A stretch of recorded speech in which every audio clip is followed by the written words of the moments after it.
नमस्कार दोस्तों, आज की इस वीडियो में हम बात करने वाले हैं दांत के मैल के बारे में, जिसे कि हम डेंटल प्लाक भी कहते हैं।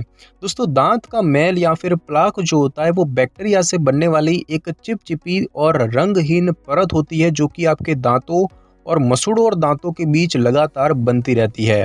प्लाक में वह बैक्टीरिया होते हैं जो कि दांतों में कैविटी और अन्य मसूड़ों के रोगों का कारण बनते हैं। और जब आप कुछ खाते हैं तो बैक्टीरिया उस भोजन में से शुगर का इस्तेमाल एक प्रकार की एसिड बनाने के लिए करते हैं, और यह एसिड दांतों की ऊपरी परत, जिसे कि हम एनेमल कहते हैं, उस पर हमला करती है और परिणाम स्वरूप दांतों में कैविटी यानी कि छेद या फिर सुराख बनने लग जाती है।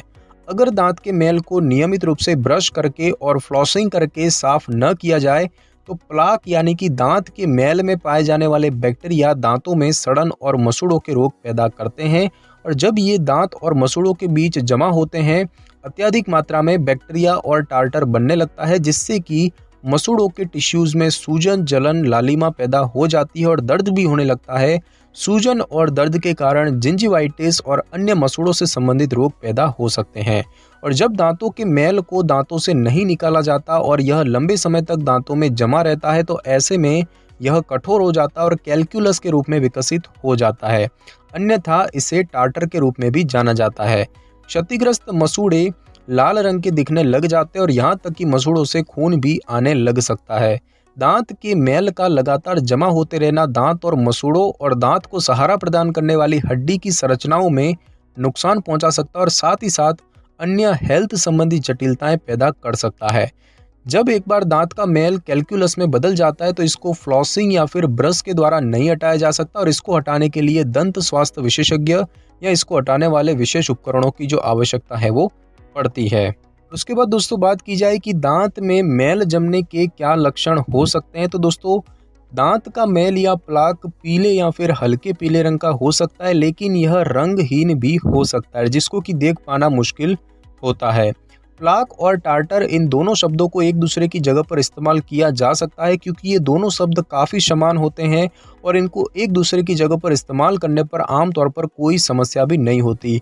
हालांकि ये अलग अलग चीज़ें होती है। दरअसल प्लाक ही वह वास्तविक बैक्टीरिया है जो कि कैविटी और सड़न का कारण बनता है, और वही आपके दांतों पर टार्टर जो है वो दांतों में दाग, लार, भोजन, कचरा और जमी हुई कीट उसके इकट्ठा होने के कारण बनता है, और इन्हीं के चलते प्लाक को दांतों पर जमे रहने में मदद मिलती है। प्लाक बनने से आपको कुछ समस्याएं हो सकती है, जैसे कि बात की जाए जिंजिवाइटिस की, तो प्लाक जो है वो बैक्टीरिया जमा होने से मसूड़ों में सूजन, लालिमा और दर्द होने लगता है।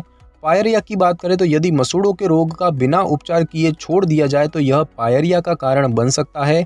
कैविटी की बात करें तो प्लाक में बैक्टीरिया द्वारा पैदा किए जाने वाला एसिड पीएच के स्तर को कम कर देता है और आपके दांतों की परत यानी कि एनेमल को नष्ट कर देता है। और मुंह की बदबू की बात करें तो मुंह में कम स्वच्छता रखने के कारण प्लाक बनने से मुंह में दुर्गंध भी पैदा हो सकती है। और बात की जाए कि डॉक्टर को कब दिखाना चाहिए, तो दोस्तों अगर आपके दांतों में प्लाक मुश्किल से हटने वाले टार्टर में बदल गया है तो अपने डेंटिस्ट को दिखाएं। दांतों के बाहर जो आपको पीले या सफ़ेद रंग के धब्बे दिखाई देते हैं वही टार्टर होता है, और इसे आमतौर पर डेंटिस्ट द्वारा ही हटाया जाता है, क्योंकि यह काफ़ी मजबूत और तेज़ी से दांतों की परत से चिपकने वाला एक पदार्थ होता है। यदि इसको बिना उपचार किए ही छोड़ दिया जाए तो टार्टर के कारण मुंह में दुर्गंध और दांतों पर दाग पड़ जाता है, और ऐसे में दांतों की परत का रंग ही पीला पड़ जाता है, जिससे कि मरीज को काफ़ी संकोच महसूस होता है। टार्टर को घर पर नहीं हटाया जा सकता, इसको हटाने के लिए डेंटिस्ट का सहयोग लेना पड़ता है, जो कि पेशेवर तरीके से सफाई करके इसे हटाते हैं। इसके बाद दोस्तों बात की जाए कि दांत में मैल जो है ये क्यों जमता है, तो दोस्तों जब मुंह के अंदर लार, भोजन और अन्य द्रवों का मिश्रण बनता है तो मुंह में एक ऐसा वातावरण तैयार होता है जिसमें कि बैक्टीरिया आसानी से विकसित हो सकते हैं, और ये बैक्टीरिया दांतों और मसूड़ों में जमा होने लगते हैं, खासकर दांतों और मसूड़ों के बीच। और आमतौर पर कार्बोहाइड्रेट और शर्करा युक्त जैसे कि सुक्रोज और स्टार्च वाले जो पदार्थ होते हैं, जो कि सॉफ्ट ड्रिंक्स और कैंडी में मिलते हैं, जिनसे कि दांतों पर मैल यानी कि प्लाक बनता है। अधिक मिठास वाले खाद्य पदार्थ जैसे कि केक, मिठाइयाँ और फल वगैरह भी दांत में मैल को बढ़ा सकते हैं, और कुछ निश्चित प्रकार के खाद्य पदार्थ खासकर कार्बोहाइड्रेट दांतों पर मैल को बढ़ाने में खासे मददगार साबित होते हैं, और ये खाद्य पदार्थ जैसे कि दूध, सॉफ्ट ड्रिंक, केक और कैंडी वगैरह होते हैं। दांतों में मैल जमने का खतरा जो है वो कुछ कारणों से बढ़ जाता है, जैसे कि स्नैक्स अधिक लेना, तंग या फिर टेढ़े मेढ़े दांत होना, खराब मौखिक स्वच्छता होना या फिर सिगरेट पीना या तंबाकू चबाना। उसके बाद दोस्तों अब हम जानेंगे कि दांत में मैल बनने से बचाव कैसे किया जा सकता है। तो दोस्तों उचित देखभाल द्वारा दांतों पर जो मैल होता है वो जमने से रोका जा सकता है। बस आपको कुछ बातों का ख्याल रखना होगा, जैसे कि आपके दांतों पर रोजाना जमने वाले मैल को हटाने के लिए दिन में कम से कम 2 बार अच्छे से ब्रश करें। शुगर और स्टार्च वाले खाद्य पदार्थों को सीमित मात्रा में ही खाएं, खासकर चिपकने वाले भोजन या स्नैक्स वगैरह। पेशेवर रूप से दांतों की सफाई और जांच के लिए नियमित रूप से डेंटल क्लिनिक जाने का कार्यक्रम बनाकर रखें। दिन भर में आप जितनी बार स्नैक्स लेते हैं उसकी संख्या में कमी करने की कोशिश करें। दांतों के बीच और मसूड़ों की लाइन में फंसे मैल को निकालने के लिए फ्लॉसिंग यानी कि धागे से दांतों की सफाई करना वह करें, क्योंकि यहाँ तक ब्रश नहीं पहुँच पाता है। साथ ही साथ स्वास्थ्यकर भोजन खाएं। स्वस्थ और संतुलित भोजन करना और भोजन के बाद ब्रश करने से दांत का मैल बनना कम हो जाता है। संतुलित भोजन खाएं और बीच में स्नैक्स वगैरह को अधिक बार न खाएं। यदि आपको कुछ स्नैक्स लेने की ज़रूरत है तो पोषक खाद्य पदार्थों को चुनें, जैसे कि साधारण दही, पनीर, फल और कच्ची खाई जाने वाली सब्जियां वगैरह। फ्लोराइड वाले टूथपेस्ट की बात करें तो ब्रश करने के लिए एंटीबैक्टीरियल फ्लोराइड टूथपेस्ट का आप इस्तेमाल कर सकते हैं। दांत की मैल और टाटर के जोखिम को कम करने के लिए धूम्रपान को छोड़ दें और साथ ही साथ तंबाकू उत्पादों का सेवन करने से जरूर बचें। इसके बाद दोस्तों अब हम जानेंगे कि दांत में मैल की जो जांच है ये कैसे की जाती है। तो दोस्तों मसूड़ों के रोगों का पता करने के लिए डॉक्टर जो है वो दांतों का एक पूर्ण परीक्षण करते हैं। अच्छी मौखिक स्वच्छता बनाए रखना और हर 6 महीने में दांतों के विशेषज्ञों से जांच करवाना महत्वपूर्ण होता है। दांतों के वे क्षेत्र जहां देख पाना कठिन है वहां पर प्लाक देखने के लिए डॉक्टर जो है वो दंत दर्पण यानी कि डेंटल मिरर का इस्तेमाल करते हैं। डेंटल स्क्लेरर जो होता है यानी कि प्लाक और टार्टर को हटाने वाला उपकरण, उसके द्वारा प्लाक को इकट्ठा करने के दौरान भी दंत दर्पण का इस्तेमाल किया जा सकता है। पेरियोडोंटल प्रोब यानी कि दांतों का एक छोटा सा उपकरण होता है, उसका प्रयोग करके दांतों और मसूड़ों के बीच मौजूद जो खाली जगह होती है जिसे कि सल्कस कहते हैं उसको मापा जाता है। और एक अच्छी सल्कस की पहचान यह है कि उसकी गहराई 3 मिलीमीटर या उससे कम ही होनी चाहिए और उसमें से खून नहीं आना चाहिए। पेरियोडोंटल प्रोब से यह पता लगाया जाता है कि कहीं यह गहराई 3 मिलीमीटर से अधिक तो नहीं। गौरतलब है कि दांतों की तकलीफ बढ़ने के साथ यह खाली जगह और इसकी गहराई जो है वो भी बढ़ती जाती है। प्लाक के परीक्षण और इलाज को सुनिश्चित करने के लिए आपके डेंटिस्ट रिक्त स्थान की गहराई, रक्तस्राव की मात्रा, सूजन और जलन और दांत हिलना वगैरह की जांच करेंगे। दांतों पर जमे मैल की जांच करने के लिए ऐसे प्रोडक्ट का प्रयोग किया जाता है जो कि जांच के दौरान दांत पर दाग छोड़ता हो। दांत का मैल या प्लाक एक बैक्टीरिया से बनी परत होती है जो कि दांतों मसूड़ों के अंदर और दांतों और मसूड़ों के बीच के रिक्त स्थान में चिपकी होती है। यदि आप जानना चाहते हैं कि घर पर आप अपने दांत के मैल जो है वो ठीक से हटा पा रहे हैं या नहीं, तो फिर उसके लिए प्लाक डिस्क्लोजिंग टैबलेट का आप इस्तेमाल कर सकते हैं, यानी कि प्लाक दिखाने वाली टैबलेट का इस्तेमाल कर सकते हैं। ये टैबलेट प्लाक को दाग का रूप दे देती है और ये स्थानीय मेडिकल स्टोर से मिल जाती है। हालांकि किसी भी प्रकार की दवा लेने से पहले डेंटिस्ट से बात जरूर कर लें। प्लाक को दाग के रूप में प्रकट करने से यह जानना आसान हो जाता है कि आपको किस क्षेत्र में बेहतर तरीके से ब्रश और फ्लॉसिंग करने की आवश्यकता है, जिसकी मदद से आप घर पर ही दांत के मैल को हटा सकते हैं। टैबलेट द्वारा बनाए गए दाग जो है वो ब्रश द्वारा आसानी से चले जाते हैं। दाग की मदद से आप यह देख पाते हैं कि आप कितने अच्छे से ब्रशिंग और फ्लॉसिंग कर रहे हैं। उत्पाद जिनको कि घर पर उपयोग किया जा सकता है उसमें है डिस्क्लोजिंग टैबलेट और डिस्क्लोजिंग सॉल्यूशन। और ये प्रोडक्ट उस प्लाक पर दाग लगा देते हैं जो कि मसूड़ों की परतों और दांतों के बीच ब्रश और फ्लॉसिंग करते समय आपकी नज़रों से बच गया था। और अब हम दोस्तों जानेंगे कि दांत के मैल का या प्लाक का इलाज कैसे होता है। तो दोस्तों दांत से मैल और टार्टर को हटाना आवश्यक होता है, क्योंकि इससे दांतों में सड़न और मसूड़ों के रोग होने के जोखिम बढ़ जाते हैं। यदि इसे बिना उपचार किए छोड़ दिया जाए तो क्रॉनिक जिंजिवाइटिस और डीजेनरेटिव टूथ लॉस हो सकता है। जिन लोगों को हेल्थ संबंधी अंतर्निहित समस्या है उनके लिए परिणाम काफ़ी गंभीर हो सकते हैं। तो दोस्तों सही तरीके के साथ दिन में कम से कम 2 बार ब्रश करें। जब आप ब्रश कर रहे होते हैं तो ब्रश को 45 डिग्री के कोण पर मसूड़ों पर लगाकर हल्के हल्के ब्रश करें। दांत की चौड़ाई के अनुसार ब्रश को हल्के हल्के गोलाई में घुमाकर ब्रश करें। ब्रश के साथ पूरे मुंह की सफाई करने की कोशिश करें।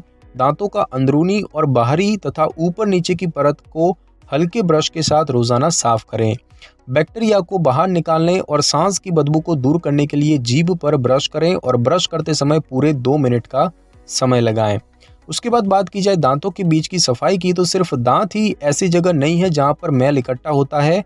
मैल आपके दांतों की बीच की जगह में भी छिप सकता है और इसको निकालने के लिए फ्लॉसिंग यानी कि धागे से दांतों की सफाई करना या इस जैसे अन्य उपकरणों का इस्तेमाल जरूर करें। और उसके बाद दोस्तों बात की जाए माउथ वॉश के इस्तेमाल करने की, तो क्लोरहेक्सिडिन एक सामान्य रूप से इस्तेमाल किए जाने वाला एंटीसेप्टिक माउथ वॉश होता है। यदि आपको इसका उपयोग करने की सलाह दी जाती है तो आपको अपने दांतों को ब्रश करने और क्लोरहेक्सिडिन का उपयोग करने के बीच के समय में पानी के साथ अपने मुंह को कुल्ला करना चाहिए।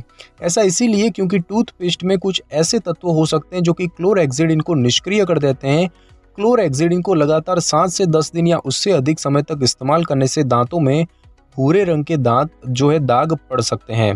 तो इस दाग को डेंटिस्ट या डेंटल हाइजीनिस्ट आसानी से पॉलिश करके साफ कर देते हैं और दाग को कुछ चीज़ों की मदद से कम किया जा सकता है, जैसे कि क्लोरहेक्सिडिन का इस्तेमाल करने से पहले ब्रश करें, लेकिन बाद में ब्रश न करें, पहले ब्रश करें। क्लोरहेक्सिडिन का इस्तेमाल करने के 2 से 3 घंटे बाद तक ऐसे पेय पदार्थ न पिएं जिनमें कि टैनिन होता है, जैसे कि चाय या कॉफ़ी, और उच्च शक्ति के सॉल्यूशन की जगह पर 0.2% सॉल्यूशन का ही प्रयोग करें। साथ ही साथ अपने आहार जो की है उसमें शुगर और स्टार्च की मात्रा को कम करें। जब आप भोजन करना बंद करते हैं तो बैक्टीरिया मुंह में बचे शुगर में पहुंच जाते हैं और उसे खाने लगते हैं। भोजन में जितना मीठा होगा आपको ब्रश करते समय उतने ही अधिक बैक्टीरिया से निपटना पड़ेगा। मीठे खाद्य पदार्थ अम्लीय होते हैं जो कि सड़न पैदा करते हैं, तो उन्हें जितना हो सके कम मात्रा में खाएं। ऐसा करके आप दांत संबंधी समस्याओं से बचे रहेंगे। सबसे गंभीर कारणों की बात करें, जैसे कि स्टार्च वाले खाद्य पदार्थ जैसे ब्रेड और आलू के चिप्स, चिपचिपी कैंडी जो कि दांतों में चिपकती है, कार्बोनेटेड सॉफ्ट ड्रिंक और शराब। तो जब आप ये सारे खाद्य पदार्थों में से किसी का सेवन करते हैं तो भोजन के फंसे हुए टुकड़ों को निकालने के लिए और मुंह को नम रखने के लिए खूब मात्रा में पानी पिएं।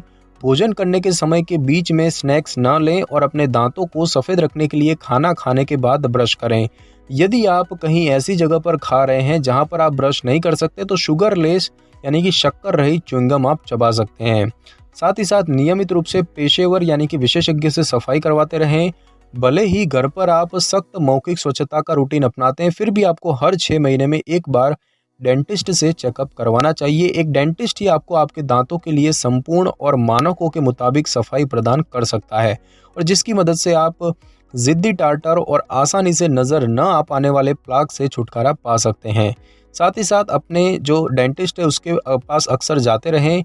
आपके प्लाक की ज़्यादातर रोकथाम आपकी दिनचर्या के दौरान ही की जाती है, फिर भी साल में कम से कम 2 बार डेंटिस्ट से दांतों का चेकअप करवाना ज़रूरी होता है। इसके अलावा जो दाग आपकी पहुंच से दूर है या आपको दिखाई नहीं दे रहे हैं, उनको एक बड़ी समस्या बनने से पहले ही डेंटिस्ट जो है वो उनका पता लगा लेते हैं। उसके बाद दोस्तों अब हम जानेंगे कि दांत के मैल जमने से क्या क्या समस्याएं हो सकती है। तो दोस्तों दांत का मैल मसूड़ों के रोगों को विकसित करता है और मसूड़ों में लंबे समय तक इन्फेक्शन रहने के चलते दांत निकलवाने जैसी समस्याएं सामने आ सकती है। स्टडी से पता चलता है कि मुंह के इन्फेक्शन और डायबिटीज़, हार्ट रोग और समय से पहले जन्म लेना जैसी स्थितियों से इस दांत विकार का संबंध हो सकता है। सबसे पहले बात की जाए हार्ट डिसीज़ यानी कि हार्ट रोगों की, तो दोस्तों जिंजिवाइटिस के चलते धमनियां रुकने और खून के थक्के बनने जैसी समस्याएं भी जन्म ले सकती हैं। स्टडी से पता चला है कि मुंह के बैक्टीरिया पूरे शरीर में सूजन और जलन वगैरह फैला सकते हैं, जिसमें कि धमनियां भी शामिल है। कुछ स्टडी के अनुसार मसूड़ों का इन्फेक्शन भी स्ट्रोक और हार्ट अटैक के जोखिम को बढ़ाने वाले कारकों से जुड़ा है और इन्फेक्शन जितना बड़ा होता है जोखिम उतने ही अधिक होते हैं। डायबिटीज़ की बात करें तो यदि आपको डायबिटीज़ की जो समस्या है तो आप में मसूड़ों के रोग होने का खतरा बहुत अधिक है। शोध से पता लगता है कि लंबे समय से चली आ रही मसूड़ों की दिक्कत के कारण शरीर में पनपी डायबिटीज़ को नियंत्रण में करना और भी मुश्किल हो जाता है और इस इन्फेक्शन के चलते डायबिटीज़ से जुड़ी इंसुलिन की प्रतिरोधी क्षमता पर बेहद नकारात्मक प्रभाव पड़ता है।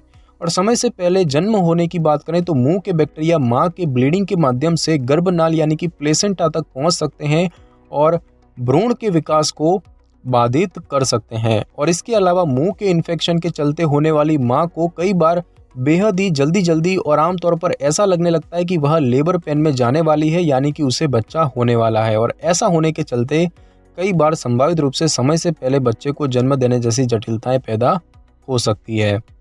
तो दोस्तों आज की इस वीडियो में बस इतना ही। अगर आपको मेरी ये वीडियो और जानकारी अच्छी लगी हो तो वीडियो को लाइक और शेयर कर दीजिए और कमेंट करना बिल्कुल भी ना भूलें। और अगर आप हमारी चैनल पे नए हैं तो चैनल को कर ले सब्सक्राइब और बेल आइकन के बटन को ज़रूर क्लिक कर ले ताकि मेरी नई वीडियो की नोटिफिकेशन सबसे पहले आपको मिल सके। Thanks for your time.